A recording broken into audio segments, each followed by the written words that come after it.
Antigo Testamento, Gênesis capítulo 31. Jacó foge de Labão. Jacó ficou sabendo que os filhos de Labão andavam dizendo o seguinte: Jacó está tirando tudo que é de nosso pai, e às custas de nosso pai é que ele está ficando rico. Jacó também notou que Labão já não se mostrava tão amigo como antes. Então o Senhor Deus disse a Jacó: Volte para a terra dos seus pais, onde estão seus parentes. Eu estarei com você. Aí Jacó mandou Raquel e Leia para que viessem ao campo onde ele estava com suas ovelhas e cabras. Quando chegaram, ele disse: Tenho reparado que o pai de vocês já não se mostra tão meu amigo como antes, mas o Deus do meu pai tem estado comigo. Vocês sabem muito bem que tenho me esforçado muito trabalhando para o pai de vocês, mas ele me tem enganado e já mudou o meu salário umas 10 vezes. Porém, Deus não deixou que ele me prejudicasse. Quando ele dizia, os cabritos com manchas serão seu salário, aí as fêmeas tinham crias manchadas. E quando ele dizia, os cabritos listados serão seu salário, aí as crias saíam todas listadas. Foi assim que Deus tirou os rebanhos do pai de vocês e os deu para mim. Um dia, quando os animais estavam no tempo do cruzamento, eu tive um sonho. Eu vi que os bodes que cobriam as fêmeas eram listados, malhados e manchados. O anjo de Deus me chamou pelo nome e eu respondi: Aqui estou. Então ele continuou: Veja, todos os bodes que estão cruzando são listados, malhados e manchados. Eu estou fazendo com que isso aconteça porque tenho visto o que o Labão está fazendo com você. Eu sou o Deus que apareceu a você em Betel, onde você me dedicou uma pedra, derramando azeite sobre ela, e onde você me fez uma promessa. Agora prepare-se, saia desta terra e volte para a terra onde você nasceu. Então Raquel e Leia responderam: Não sobrou nada para herdarmos do nosso pai. Ele nos trata como se fôssemos estrangeiras. Ele até nos vendeu e depois gastou todo o dinheiro que recebeu como pagamento. Toda a riqueza que Deus tirou do nosso pai é nossa e de nossos filhos. Portanto, faça tudo o que Deus mandou. Jacó se preparou para voltar a Canaã, onde morava Isaque, o seu pai.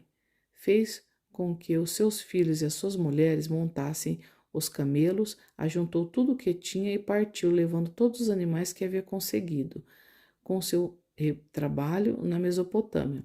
Labão, o pai de Raquel, havia ido para outro lugar, a fim de cortar a lã das suas ovelhas, e enquanto ele estava fora, Raquel roubou as imagens dos deuses da casa dele.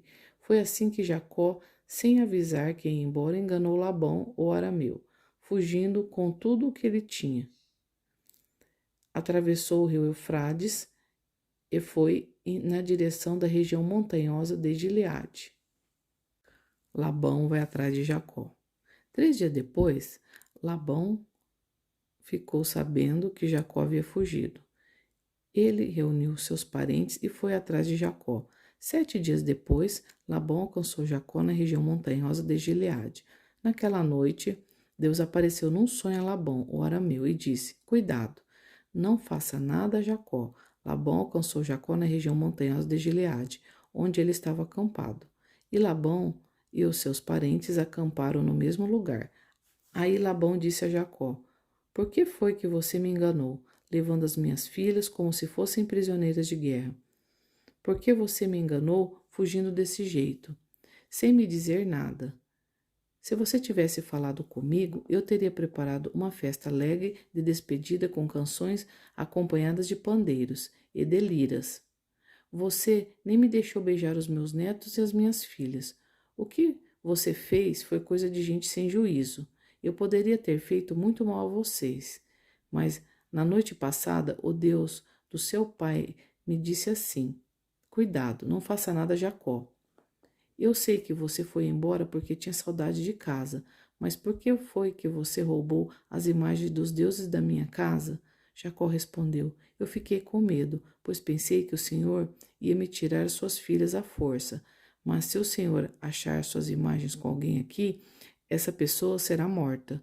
Os nossos parentes são testemunhas. Se o Senhor encontrar aqui qualquer coisa que seja sua, pode levar. Acontece que Jacó não sabia que Raquel havia roubado as imagens. Labão entrou na barraca de Jacó, depois na de Leia e depois nas suas 2 escravas, porém não encontrou as suas imagens. Então foi à barraca de Raquel. Aí ele procurou em toda parte, porém não achou nada, pois Raquel havia posto as imagens numa sela de camelo e estava sentada em cima. Ela disse ao pai: O senhor não fique zangado comigo, por eu não me levantar, mas é que estou menstruada. Foi assim que Labão procurou as suas imagens, sem as encontrar. Aí Jacó ficou zangado. Ele disse a Labão: O que foi que eu fiz de errado? Qual foi a lei que eu quebrei para o senhor me perseguir com tanta raiva? Agora que mexeu em todas as minhas coisas, será que encontrou algum objeto que são seus? Pois põe esses objetos aqui na frente dos meus parentes e dos seus, para que eles julguem qual de nós dois está com a razão. Durante os 20 anos que trabalhei para o Senhor, as suas ovelhas, as suas cabras nunca tiveram abortos, e eu não comi um só carneiro do seu rebanho. Nunca lhe trouxe os animais que as feras mataram, mas eu mesmo pagava o prejuízo.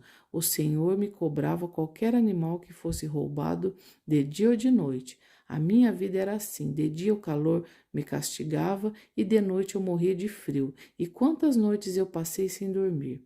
Fiquei 20 anos na sua casa. Trabalhei 14 anos para conseguir as suas 2 filhas e 6 anos para conseguir os seus animais. E ainda por cima, o Senhor mudou o meu salário umas 10 vezes.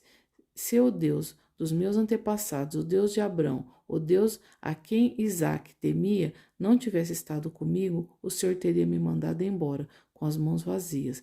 Mas Deus viu o meu sofrimento e o trabalho que tive, e ontem à noite ele resolveu a questão.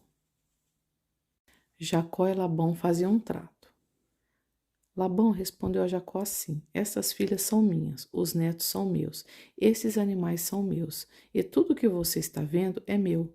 Agora, como não posso fazer nada para ficar com as minhas filhas e com os filhos que elas tiveram, estou disposto a fazer um trato com você. Vamos fazer aqui um montão de pedras para que lembremos desse trato. Então Jacó pegou uma pedra e pôs de pé como se fosse um pilar. Depois disse aos seus parentes que ajuntassem e amontoassem pedras. Eles fizeram um montão de pedras e depois tomaram uma refeição ali do lado dele. Labão pôs naquele lugar o nome de Jegar Saduta e Jacó o chamou de Galede. Depois Labão disse: Então, este montão de pedras servirá para que nós dois lembremos desse trato. Foi por isso que aquele lugar recebeu o nome de Galede, e também teve o nome de Mispa, porque Labão disse: Que o Senhor Deus fique nos vigiando quando estivermos separados um do outro. Se você maltratar as minhas filhas, ou se você casar com outras mulheres, mesmo que eu não saiba o que está acontecendo, lembre-se que Deus está nos vigiando. Aqui estão as pedras e o pilar que coloquei entre nós dois. O montão de pedras e o pilar são para que lembremos desse trato. Eu nunca passarei para lá deste pilar para atacá-lo, e você não passará para cá deste montão de pedra e deste pilar para me atacar. O Deus de Abraão e o Deus de Naor será juiz entre nós. Então Jacó fez um juramento em nome de Deus, a quem Isaque, o seu pai, temia. Ele ofereceu um animal em sacrifício ali na montanha e convidou seus parentes para uma refeição. Naquela noite, eles comeram e dormiram ali na montanha. Na manhã seguinte, Labão se levantou bem cedo, beijou as suas filhas e os seus netos e os abençoou, e depois foi embora, voltando para sua terra.